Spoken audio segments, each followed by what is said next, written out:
How's it going, everybody? I'm here today to be your guide through the tire universe. I'll show you the key features, specs, and just a general overview of what you need to know in order to buy your set of tires. Today we are looking at two 75/45 R20 Nitto Ant 420V tires. This is a Nitto brand tire. It is from the NT 420V series that they offer. This tire has a performance designation of all-season light truck and SUV tire. This tire has a load range XL construction. I will go over what that means in just a moment. Some of the manufacturer-listed features of this tire include: large outer tread blocks increase the amount of road contact surface area, improving cornering grip and performance in dry conditions. Non-directional design allows for cross-rotation for more even wear and a longer tread life. Asymmetric sipe and groove count combined with a variable pitch tread block design work together to reduce annoying noise frequency peaks. Two wide circumferential grooves channel water away from the tread blocks. High number of inner lateral grooves provide biting edges for wet traction. LT metric sizes are constructed to handle heavier 3/4 to 1 ton trucks like heavy-duty diesel trucks. So to start, we will look at the tire size. This is one of the most important parts, if not the most important part of your tire shopping journey, because if you order the wrong size, they more than likely won't work on your vehicle. This tire size should be showing on the screen right now. So let's work from left to right and break down what these three numbers mean. I'm sure as you looked at your set of tires, you've been a little confused as what all the numbers means. Let me dive into that right now. The first number is for the section width of the tire. The section width of 275 in this sequence refers to the tire's width in millimeters. In other words, this tire is 275 millimeters wide from sidewall to sidewall. The second number in the tire size refers to the aspect ratio. 45 in the sequence is the aspect ratio of the tire. The aspect ratio is a percentage, and it tells you the ratio of the tire's height to its width. In this example, the aspect ratio number 45 means that the tire's height is 45% of its width. The third and final number of your tire size refers to the rim size or diameter. 20 is the diameter of the rim this tire will go on. The rim size of 20 in this scenario indicates that this particular tire would fit a rim with a 20-inch diameter. Keep in mind, this number is not negotiable. Unlike the first two numbers, you can't upsize and downsize this part. The only time this number will be different is if you are actually changing the size of your rim.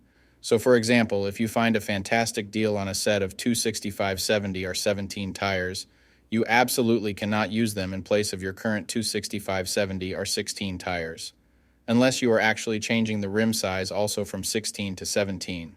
Now, let's get into the other important info on a tire.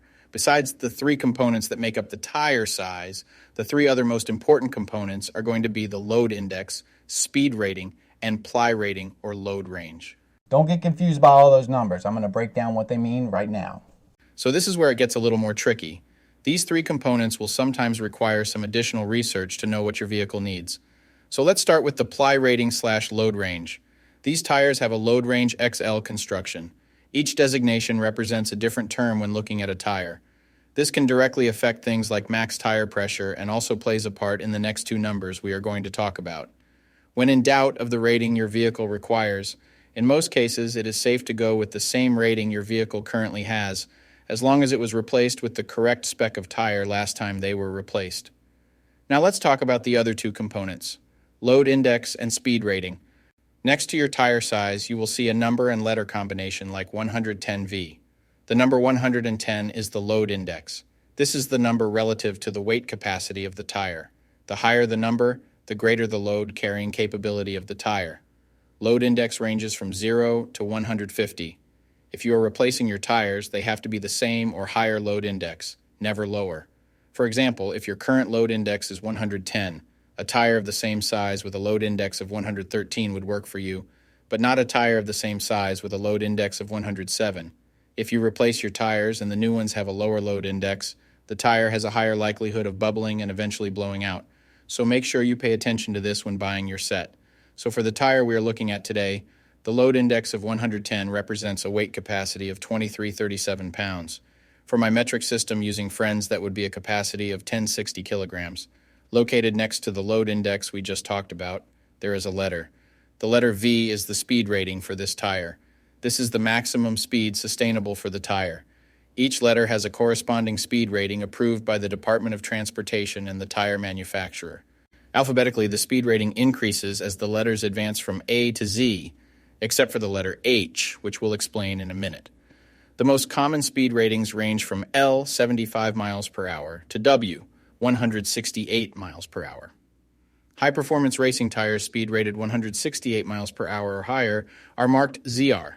Originally, tire speeds were just S, H, or V, S being the slowest, H being the middle, and V being the fastest. Over the years, as tire speeds have evolved, for whatever reason, H has always remained the same, 130 miles per hour. When Z-speed rated tires were first introduced, they were thought to reflect the highest tire speed rating that would ever be required, in excess of 240 kilometers per hour or 149 miles per hour. While Z-speed rated tires are capable of speeds in excess of 149 miles per hour, how far above 149 miles per hour was not identified.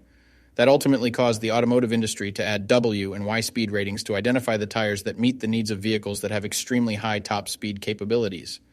So, the speed rating of V in the case of this tire means that this tire is rated for speeds of 149 miles per hour or 240 kilometers per hour.